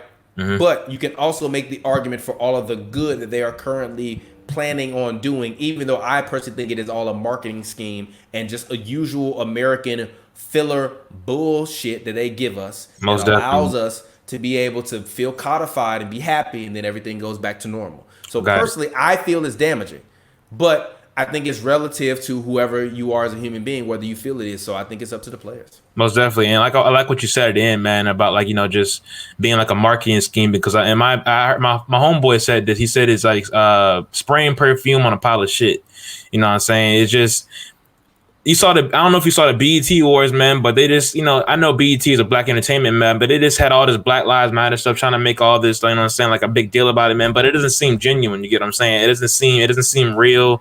It just seems like, like you said, a marketing scheme, man. I'm not with that, man. Like I'm in your like side. I feel like these players, you know what I'm saying, I think a lot of more players should speak up and say there's a lot more things going around in this basketball. We have to make a change. You know what I'm saying? And it's and I think big names like, LeBron James steps up and says something. Anthony Davis on as well. James Harden, Russell Westbrook, all those big name players. If they said something, I feel like, you know what I'm saying, it would be more of a deal and, more changes will be made. Yeah, I agree. I think that, we will never have another time like this again. And I'm telling you this as a young man. Because you are a young man, you know what I mean? I'm still a young man myself. Most definitely. But I'm crossing to a different threshold of manhood. Like when you know what I mean? I'm on my way to 40. You on your way to 30. You know what I mean? I'm entering it in a sense. So as a young man, your priorities should be to be as educated and as smart and as knowledgeable about anything that you can in the world right now. You have the greatest tool in your hand. This is the greatest tool in the history of mankind. If you want to learn anything, you can learn how to do it on YouTube. You want to be a beat maker, learn how to do it on YouTube. You can learn anything on YouTube. You want to learn how to build an office chair, you can learn how to build it on YouTube. You want to learn how to make 3D printing stuff, you can learn how to build it on YouTube. YouTube University should be for black people better, our Harvard. That's YouTube University has been my Harvard. Learning from other people, experimenting, mistaking, from seeing others' mistakes. It's been my Harvard. Most definitely. It's been my Harvard. So as a young man, whatever you're interested in, learn about it. Google it, search it, watch videos of it, become consumed with it. Because until you get a woman that's going to take the majority of your free time away, you should be acquiring as much information. And even when you get that woman, you should still have that woman, and she should want to be a knowledge and seeker of information as much as you are. Most definitely, 100% agree with that, man. But moving on to the NBA, man. Talk to me about the schedule. We all know what's happening night one. I want to say it's the Zion the Lion, what you call him, with versus John Morant. And then you have the Clippers and the Lakers, and then the so on with that, man. But talk to me about the schedule and what some teams can make, what teams can make noises out there in Orlando, because I think you guys talked about it already, and I agree with it. It's an even playing field. There's no home court advantage. Everybody's in the same place. Basketball's gonna be sloppy when it first starts. A lot of players aren't playing. The Lakers aren't at their strength right now, in my opinion. Yeah. I think it's a even playing field for a lot of, at least 1 through 6 out of the East and West, in my opinion. So talk to me about what teams can make some noise and what to look forward to on opening night and so on with the schedule. Opening night is going to be interesting. I think Zion is going to further shame Rudy Gobert. I think that LeBron is going to. I think the first game of the season for the Lakers is honestly the biggest game of the year for them. Because if they lose that game in this environment, that means that the Clippers, who has been a team this year, that as someone who covers the Clippers, I can tell you the Clippers do not practice a lot. Yeah, they practice actually the Clippers actually practice so little, it's kind of crazy to me how little they practice. Yeah, most definitely. So I think if the Clippers beat the Lakers handily in that first game, I think the Lakers are in trouble because the Lakers have a tough schedule on their 8 games. They can reasonably, I'm not saying they're going to lose every game, but they could lose every single one of those games on any random night. And I also think that number 1 seed is now up for contention because let's just say the Lakers go 5-4, or they go like 3-5 because they can't catch a rhythm, and the Clippers go like 7-1 or 8-0 or something like that. That 3-4 game lead they had can shrink up instantaneously. And also, I think for the Bucks, it's going to be really interesting to see how they come because the Bucks' main goal should be, I want to sweep everybody. Most definitely. Because now we don't even have to go to their arena. Yeah. We can just literally get them in a gym and just out hoop them. Yeah. So I want to sweep everybody. We ain't got to worry about nothing. If I'm Giannis, I ain't got to go to LA in the finals and win in Staples. Most definitely. I don't have to go to LA in the finals to potentially lose against the Clippers or the Rockets or I don't have to go to Boston and play them in Boston. I don't have to go to Philly. I don't have to go to Toronto. Like, Giannis is like, yo, this is perfect. This is amazing. Yeah. If you're Bron, my only concern is I'm praying that nobody gets injured. I genuinely think that we're going to see a few gruesome injuries, and it's going to be unfortunate. I think we're going to see a few gruesome ligament injuries to a couple guys that are stars, and I'm not predicting that to be ominous. I just think that that's part of the reason why I don't want them to do this. Yeah. October, let's just say they want to start with the normal NBA season calendar. They canceled the season and they said, we're just going to award everybody the awards and we'll cancel the season. We're going to look to open back up in October, try to get things more safer. Hopefully things will be a little bit more figured out, or we're going to open things up for Christmas. We're going to truncate the season, and then we're going to throw a play-in tournament for after the finals for all of the teams that didn't win the finals. So that way, if the fans want to watch the fans, play over the summer, they can do that, right? Well, put up some money, right? You could do things like that and keep people interested going forward. I think the issue and the problem is going to come into is that if they start and the season doesn't finish, then they have to stop it. It's over. Therefore, you award the awards, and then everything is a wrap. And then, honestly, we don't even know when the NBA come back. It might not come back for another year. Most definitely. So it's a big risk, but I think that teams like Giannis and those guys should come out, and they should be rolling on all cylinders. And I think now is the perfect time for anybody that wants a championship in the NBA that's in the playoffs. Now's your time to get a championship. Like if the Pelicans randomly fucked around and won a championship, I wouldn't be surprised. And I mean that. I know it sounds blasphemous, but we've never seen these conditions before. Exactly. You know what I mean? We've never seen these conditions before. So as blasphemous as it may sound, we don't know. Literally, this is good about who gets hot and who stays hot. Exactly. The regular season is about who can win the war of attrition. Well, everybody's healthy now, but they're not all going to be in shape. So who gets hot, who stays healthy, and who doesn't get gruesomely injured? Because I think a few of them are going to happen. Because I think the conditions are going to be too perfect, and guys are going to be putting extra emphasis into it. And I think guys are going to do a lot of stuff that they probably wouldn't be doing in the arena with fans because they feel like they're in a private gym, so they can. It's going to be like watching the Harlem Globetrotters playing. Most definitely. Until the last, it's going to be like watching the All-Star game until the final quarter. Watch. It's going to be like watching the All-Star game until the final quarter, and then they're going to dig in and play. I'm praying that nobody gets injured, but that's the biggest concern I have. But I think the Lakers, the Bucks, the Clippers, the Rockets, and the 76ers have the best chance out of any team to be able to, win a championship. And if the Pelicans, messed around and shocked the Lakers in the first round, I'm calling it right now. If they won a championship, I would not be surprised. Most definitely. So talk to me about who do you think will be in the championship? Because I believe, in my opinion, I think it'll be the Clippers and Bucks. I don't think the Lakers are going to make it. Honestly, I don't even think the Lakers might make it out the first round or second round. They just don't have a good team right now, in my opinion. I think they lost Dwight don't play. Exactly, man. If they lose Dwight, they don't really have a second big man come off the bench. I mean, they have JaVale and AD and Kuzma, but they don't really have another center, if I'm not mistaken, man. Marcus Morris. Markieff Morris. Yeah, he's a force. So I mean, they're not that big, and they don't really have the bench help like that, in my opinion. Scorers that can help. I mean, yeah, J.R. Smith did sign him, and Deion Waiters. They got LeBron. Man, LeBron's about 35 years old, bro. Right now, he's 35, man. I don't see it. But overall, man, who do you believe that's going to be there, man? I've got Clippers and Bucks. I think those are the two. I think the Clippers are putting in the most work with Steve Ballmer, paying for all this, equipment for his team out there. I think they put in enough work, Doc Rivers and those boys. And I got Milwaukee, Giannis, and the gang, man. So talk to me. Who do you think is going to be in the championship?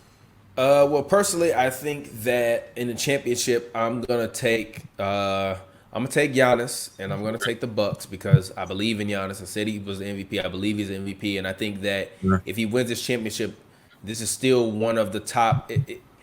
Had COVID-19 not happened, this had the chance for Giannis to be the greatest NBA season of any player in NBA history. Because he could have won MVP, Defensive Player of the Year, Finals MVP, and a championship. Most definitely. It's been done like 4 other times. And it was like Kareem, Jordan. And Jordan didn't win the Finals MVP or the Finals that year. He just won Defensive Player of the Year and MVP that year. Oh man, So for him to win Defensive Player of the Year, MVP, and a ring and Finals MVP, it's a season that's never been done before. And I think that would have instantly have catapulted him into my top 15 of all time.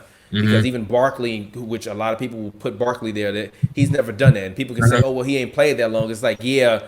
But if the apex of what you've done is much better than that of those before, then I'm sorry, it's better. I can't knock that. And Charles Barkley never won MVP and a Defensive Player of the Year. But now I still think Giannis has a chance to have a top 25 greatest season ever, because with the COVID-19 thing, it's always going to be an asterisk on this season because it's not a full season. But I do think that if he wins a championship and the Finals MVP and Defensive Player of the Year, it'll still be a top 20, top 25 season of all time. So I'm going to take the Bucks on that side. I also think it depends on who's going to be their point guard, Eric Bledsoe, or if it's going to be George Hill, because I'm worried. If I need George Hill to play good like he did last year, but I need Eric Bledsoe to not play like he did last year, play the opposite of it. He needs to step up for sure. And I need Chris Middleton to not be Chris Middleton and be good. Because if he don't average 23 to 24 in his playoffs, it might be spooky season for the for the Bucks. On the Western Conference side, I'm gonna take the Clippers. I've been taking them all year. I saw a video earlier of Joakim Noah dunking in the pool. He's healthy. I genuinely think that I've been talking about this during the offseason. I said on Locked In Clips podcast when they had me as a guest.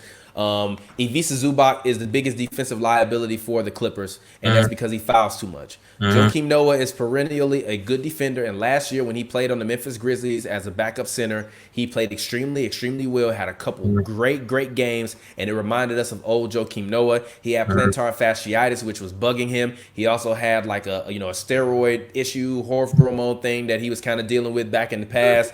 That he's kind of paid for and been suspended for. But I think now looking at Joakim Noah, he's healthy, so now they actually have a number 2 big to come off the bench. Before their big rotation was literally Montrezl Harrell. Well, actually their 4 rotation, because they don't really classify their bigs as bigs. Like Trez listed as a 4 center and Zoo is a center, but like that's it.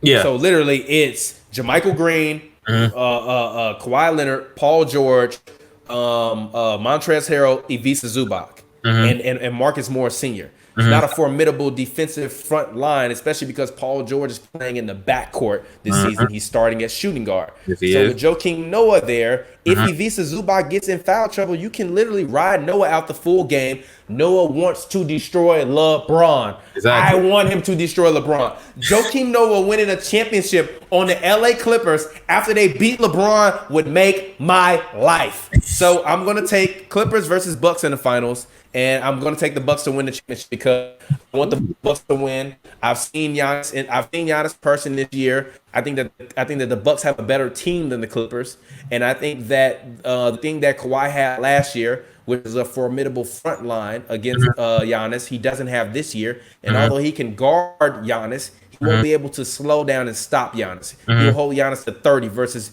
if it's Kawhi guarding Giannis, then behind him you got Marc Gasol, and you got Serge Ibaka. Yeah, you know what I mean. That within itself was different. Is different. That's different. That's a different front line. Your backup power forward and center are both guys that are all NBA defenders. You know what I mean? Yes, sir. So yeah, so I'm and also that you know the kid for Toronto, Chris Boucher, he's very good, and Pascal Siakam. So think about. I'm sorry. So even and actually Boucher didn't play last year, but this year Boucher is good.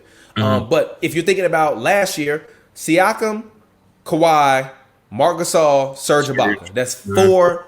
That's four guys. That's 6'7", huge bodies, muscular, strong, can guard you if you're Giannis. Can't nobody on the Clippers guard Giannis. Giannis is going to destroy Montrezl Harrell. He's going to destroy Joakim Noah. He's going to destroy Ivica Zubac, and he going to put 30 on Kawhi head. There's nothing that can be done. And if the Bucks make their threes, it's a wrap.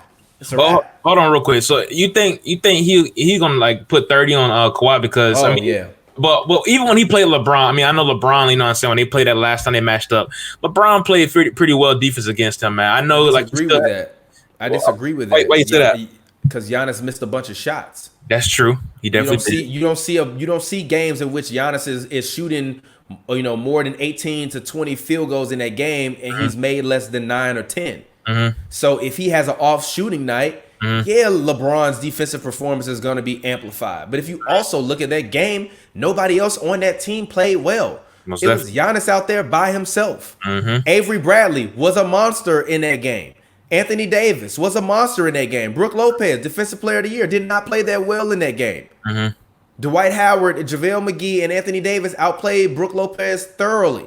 Brook Lopez was not switching shots like he needed to. Chris Middleton was Chris Middleton in that game. So but also this is the other thing about it, right? I don't care about teams coming into LA for one game to play the Lakers or the Clippers. It doesn't tell me anything about them because they can't see them again. And the only time they see them again is at their arena and when it's completely different circumstances. So like that's why I was talking to the Lakers fans. I'm like, you act like you guys didn't lose the first game. Like you didn't get blown out, but you lost that game handily. Nobody thought they were gonna win that first game. Like once it got to the 6-minute mark in the first quarter, you would think, Lakers gonna win this game. No, but in that game versus the Bucks, you would think, the Bucks might come back. And then the Lakers wind up winning that game. So you tip your hat to the Lakers. You won, you defended your home floor, the Bucks defended their home floor. Now there is no home floor. So it doesn't matter anymore. There is no crowd element. There is no depth of perception that's changed because you in a different arena than your own. You playing AAU ball basically, and the only people that's going to be in the stands is going to be media and team executives. Exactly. And coaches. And I want to speak on that a little bit. When you talked about how like the recency bias when it came to that last game with the Bucks and Lakers, because I feel like a lot of people were saying like that was a turning point in the MVP race for LeBron and Giannis. And you've been that's what I'm saying. And I don't agree with that. And you've been very adamant about Giannis being the MVP for the whole season. And at one point it was unanimous, and maybe LeBron might have made a little noise at the end, but I think that Giannis is the MVP hands down. But talk to me a little bit about that and why do you think? So give me a second. I'm about to go right now because I know it's gonna be one of your little young fans, and they're gonna start talking trash. So I'm gonna go to this player comparison finder. Oh yeah, go ahead. Yeah, because I've been compare AD to other players. Yeah, we're gonna go compare single seasons. We're gonna go this season. We're gonna go LeBron James. and this is according to Basketball Reference, and we're gonna go to Giannis, right? So, alrighty. Points per game. Giannis is averaging 29.6 points per game. Anthony Davis, 26.7 points per game. LeBron James, 25.7 points per game. Personal fouls, LeBron is averaging the least amount with 1.8. Giannis is averaging 3. AD is averaging 2.5. Turnovers. LeBron is averaging 4 turnovers per game. Giannis is averaging 3.7. AD is averaging 2.5. So AD's turnover numbers and points per game are better than LeBron's.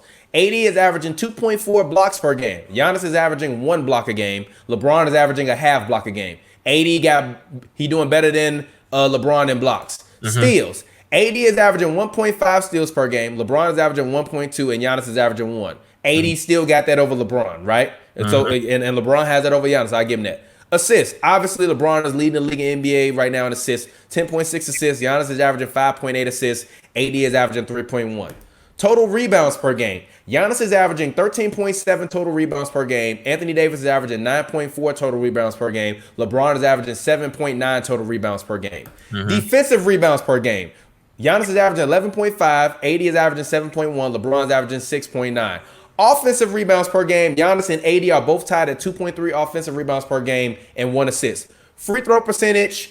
Anthony Davis is shooting 84.5% from the free throw line. LeBron is shooting 69.7% from the free throw line. Giannis is shooting 63.3% from the free throw line. Free throw attempts. Giannis is averaging more free throw attempts than AD, 8.3. LeBron is last at 5.7. Free throws made. Anthony Davis making 7 free throws a game. Giannis is making 6.3 free throws a game. Guess how many LeBron is making a game? 4. Effective field goal percentage. Giannis is leading right now. 58.3% in terms of effective field goal percentage. LeBron James 55.5. AD 54.4. 2-point percentage. Giannis 62.2%. LeBron 57%. Anthony Davis 55.4%, and then 3-point percentage just for the sake of it. LeBron is shooting 6.4 threes per game. He's making 2.2. He's shooting 34.9% from the 3-point line. Anthony Davis is shooting 3.5 threes a game, shooting 33.5% from the 3-point line. Giannis is shooting 4.8 threes per game, making 1.5, which is second on that list in terms of makes. He's shooting 30.6 percentage from the 3-point line. In terms of field goal percentage, Giannis is shooting 54.7% from the field goal percentage range. Anthony Davis 51.1%. LeBron 48.9%. Field goal attempts per game. LeBron is taking 1.5 more shots than Anthony Davis. Giannis is taking 20 field goal attempts a game. LeBron is taking 19.6. AD is taking 18.1. Field goals made a game. Giannis is making 10.9. LeBron is making 9.8. And AD is making 9.2 field goals per game. In terms of minutes played, LeBron is playing literally 4 whole more minutes than Giannis. He's playing 34.9 minutes per game. Anthony Davis is playing 34.3 minutes per game. And Giannis is playing 30.9 minutes per game. Giannis has more points than LeBron. He's got 300 more rebounds than LeBron. And he's got 300 less assists than LeBron. Come on, man. Stop TPJ it. said, Stop it. F what you heard Stop is in it. the stats. It's in the numbers. Stop it. It's not even in the numbers. Look at the games. Even if you want to go advanced stats for all the nerds. PER. Giannis, 31.6% for PER, which is one of the highest in league history. LeBron PER is 26. Anthony Davis's is 28.2. True shooting percentage. Anthony Davis got the higher true shooting percentage between all of them. 61.4. Giannis is next at 60.8. LeBron is last at 58.2. So he ain't even shooting that well from the field. So this defensive win shares, LeBron is last. Win shares, LeBron is last. How is LeBron the MVP? He ain't even the best player on his team. So for the argument, people try to say like, oh yeah, LeBron sets up AD for all these things. It's the narrative. LeBron he's embracing the Wash King narrative. Talk to me about that, man, and why. And you know what I would say to them? How many assists has Anthony Davis gifted LeBron because LeBron could just throw the ball up at the rim and Anthony Davis can take it and make it regardless of circumstance. That's true. That's like somebody being like, oh, Magic Johnson made Kareem Abdul-Jabbar. No, he didn't. Anthony Davis was Anthony Davis before LeBron. Talk to him. Guess what? Drew Holiday was throwing lobs to AD too. No So was Rajon Rondo. Rajon Rondo was averaging 9-8 assists. I didn't see nobody saying Rondo should be the MVP. Talk to him. Come on, man. It's about narratives. They want narratives with LeBron. It's about narratives. And it fits everybody's narrative that he should be the MVP because he's old now and he's still playing good. But being old and still playing good is not the same as being old and playing better than the guys that's playing the best right now. Yes, sir. LeBron is third in my MVP voting, or tied for second with Anthony Davis. You can't mention LeBron James without mentioning Anthony Davis. Anthony Davis, at minimum, even if people want to say, well, LeBron is giving AD 4 buckets a game per game. All right, well, tell me what AD averaged the years before he played with LeBron. When he got all the touches. Tell me what his teams was doing when he got all the touches. He was still dropping 50. He went to the playoffs. Still dropping 50. Went to the playoffs. Still averaging 30 against the Warriors. He was still hooping. Yes, he was. So people got to stop with this narrative that LeBron is how LeBron make a guy that's already a 5-time All-Star, 5-time All-NBA, and been voted in starting on the All-Star team the past 5 years. How did LeBron make him? Somehow LeBron has made Anthony Davis into this great player. How? When he was almost a defensive player of the year, the year before that, the year before that, the year before that, the year before that, and the year before that, he'd been the best power forward in the league. The year before that, the year before that, the year before that, the year before that, the year before that. And actually, maybe not last year because Giannis, but still, before Giannis won MVP, AD was considered to be better than Giannis. How did LeBron make AD all of a sudden?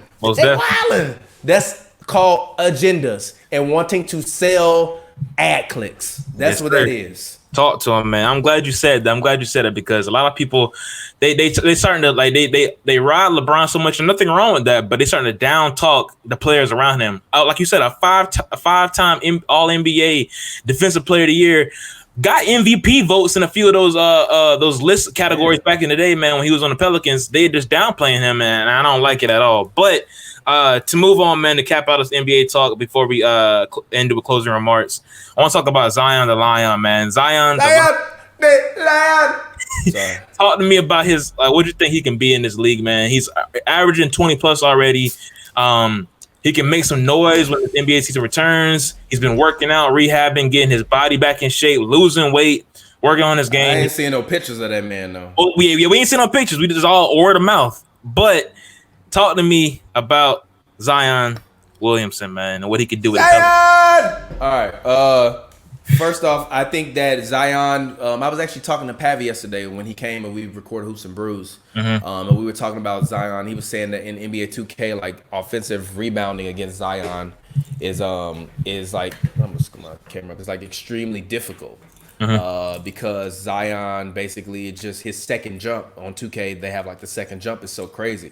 He's like in the future on 2K, Zion's crazy. Like Zion averaged he averaged 30 and 18 one year. And almost won MVP, but his teams are always bad. So I think Zion has the same level of potential. I think he can average 30. I don't think he'll average 18 rebounds, but I think Zion can be a 30 and 12 guy. I think he can maybe win 1 or 2 MVPs, maybe 3 MVPs, maybe 4 MVPs. It depends on what's built around him. If I'm Zion the Lion, Lonzo is my Zazu. Yeah. He going everywhere the Lion King go. Hey, you following me. Because if I'm Zion, I'm not going nowhere without Lonzo. Because Lonzo know how to throw the ball within 4 feet of the rim. Which means that all I got to do is get up there, catch it, and drop it in. Or catch it and slam it in. Or catch it and shake the rim. And also, as I was watching Zion highlights with Pavy, we were talking about Zion. A lot of people forget he is a handed. So even when you're defending him, he tends to go to his right a lot. But when you see him, go back and rewatch his highlight tape from this past year, he tends to go right and then go back left a lot and finish with his left. And if he finishes with his right, it's usually like a little floater, a little throw in.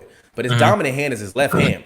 Which if he can continue to develop his dribble and package and not get injured, he has a chance to be Harden-like in terms of being unorthodox for people to have to defend. Because how do you defend a left-handed big man who's stronger than all the other big men in the league that can go left, but as strong going right, and he can jump higher than everybody in the league? So not only is he strong, but if he get up there, you either gonna take a foul or he gonna dunk on you. It's gonna be really tough. I think Zion honestly might set an NBA record, 1 year, or at least like a post 1990 record of free throw attempts. I think he might average like 16 free throw attempts in a season 1 year, because I think that they're gonna start trying to hack him.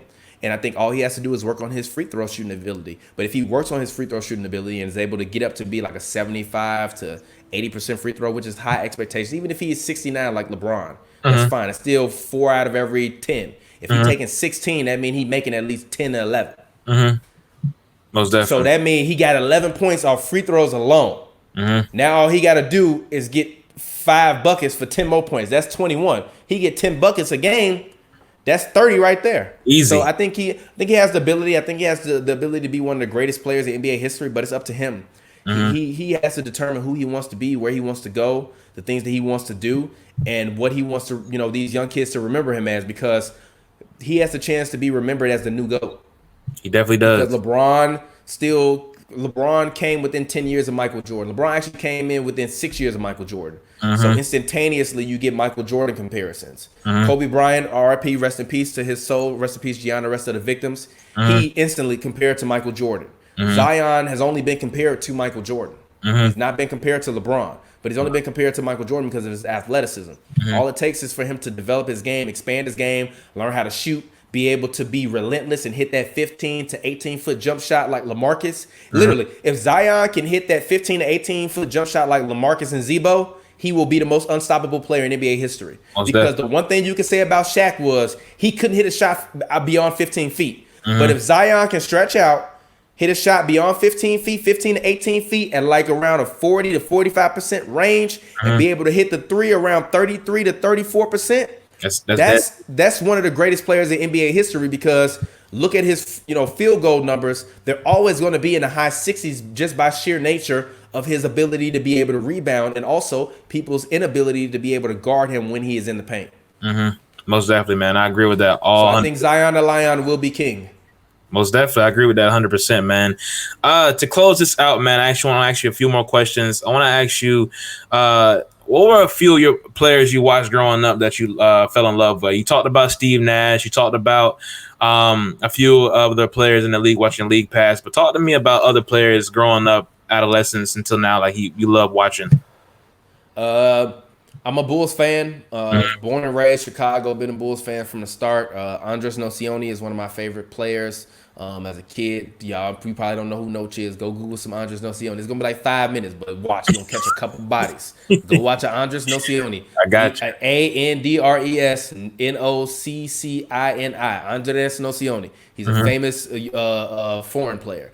Andres Nocioni is one of my favorite players. Ben Gordon, go back and rewatch some Ben Gordon highlights. He's one of my favorite players. Jamal Crawford's one of my favorite guys to watch because I just kind of follow his journey.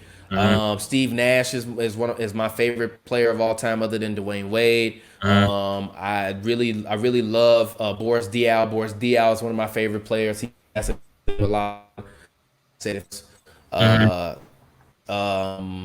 Who else? Raja Bell, just because he choked Kobe, and I respect that. So back then I didn't like Kobe. Rest in peace, R.I.P. Kobe. But the fact that he choked Kobe and Kobe respected it, I was like, I like Raja Bell.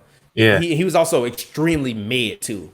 Allen Iverson is one of my favorite players ever to watch play the game of basketball. Genuinely enjoyed AI.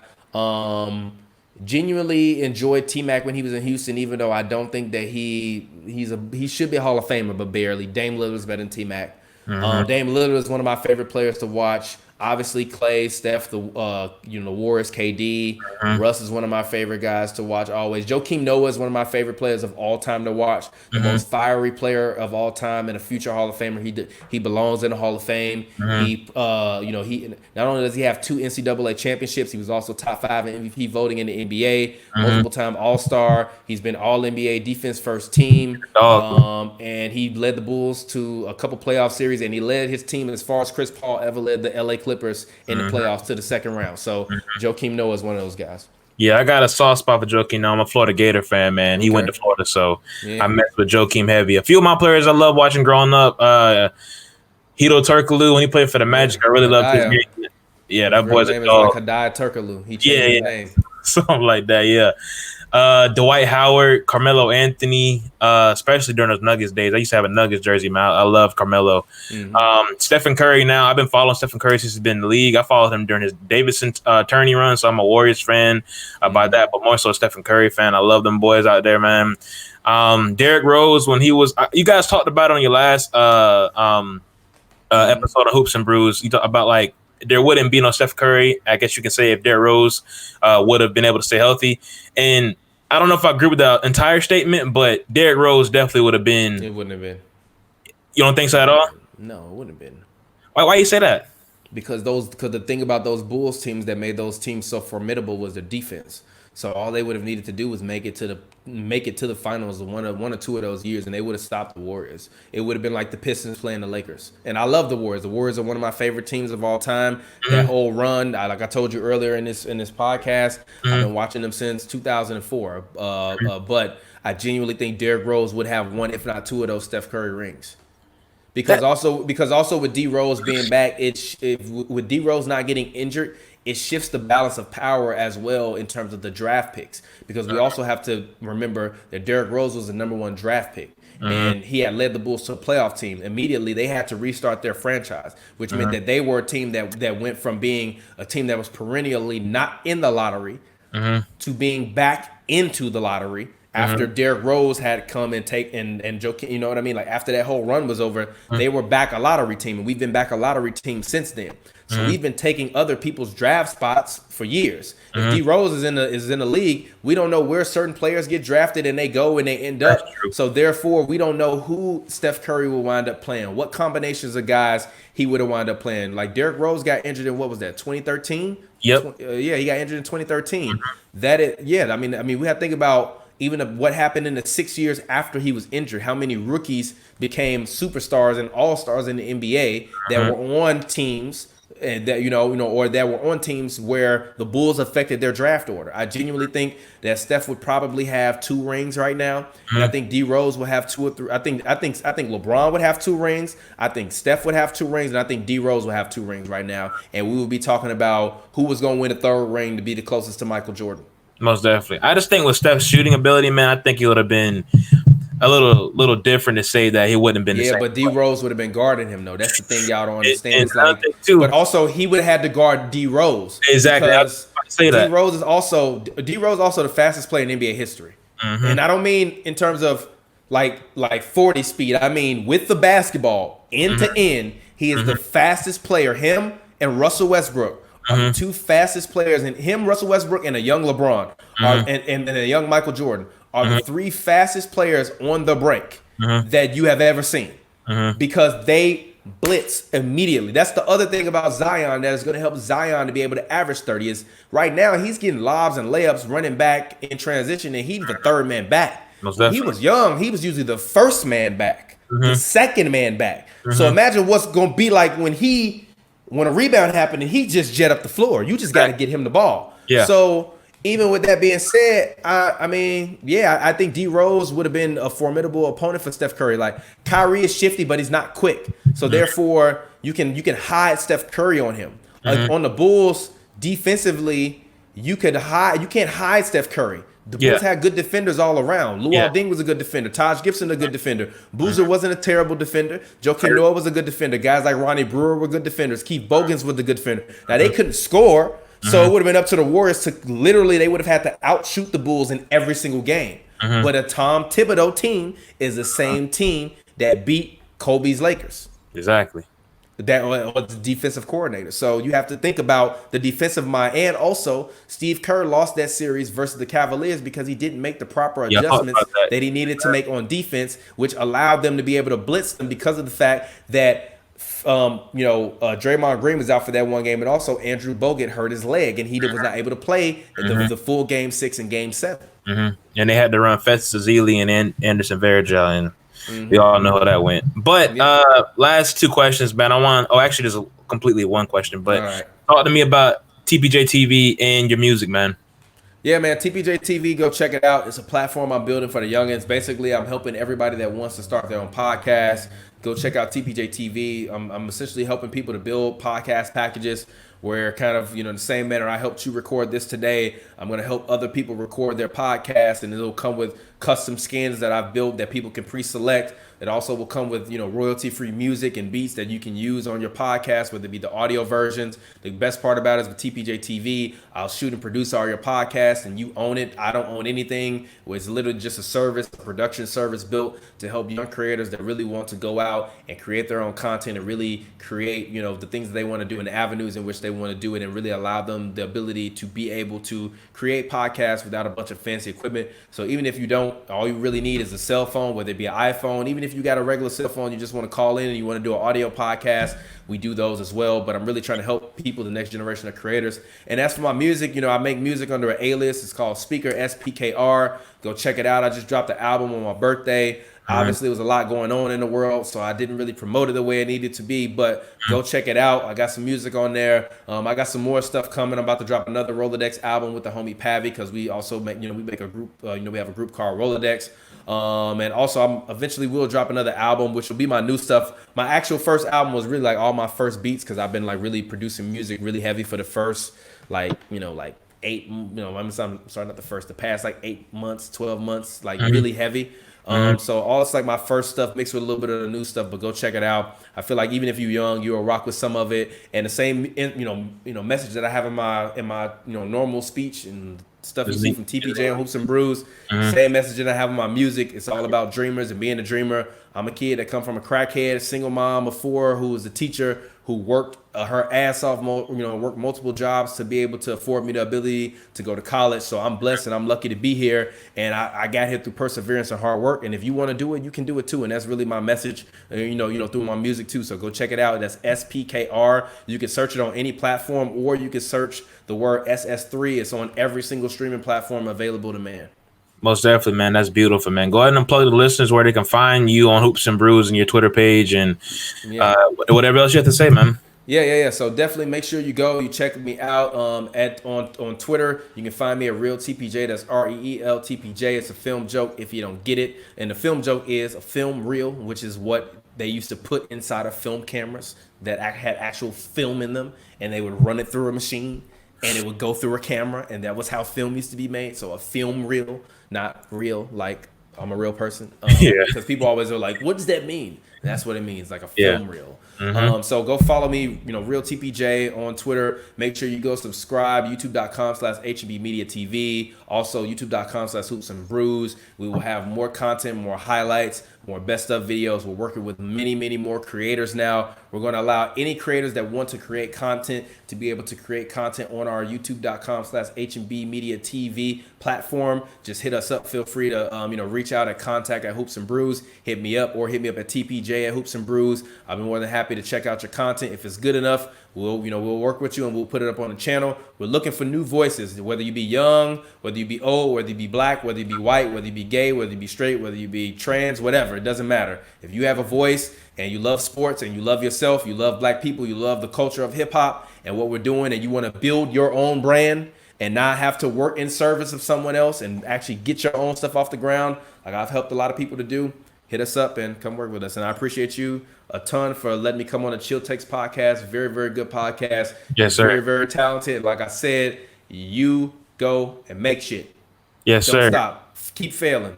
Yes, sir. I appreciate that, man. This has been a beautiful session, man. We definitely got to do it again, man. But until next time, man, that's a wrap. Alrighty. Thank you. I appreciate it. Yes, sir.